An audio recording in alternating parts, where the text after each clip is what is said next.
So hello good morning guys, welcome back to my YouTube channel. आप लोग कैसे हो? मैं बहुत बढ़िया हो।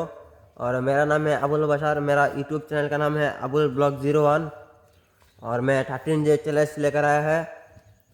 और मुझे ये समझ में नहीं आ रहा है मैं क्या बोलूँ क्या नहीं बोलूँ। मेरा पापा एक किसान है, मैं किसान का लड़का हूँ और हम पढ़ाई करता हो और खेत में मिलकर काम करता हो। और अभी हम खेत में आए हैं और खेत में आने के बाद देख रहा है भैया अकेला अकेला इधर काम कर रहा है। भैया कुछ बोलिए।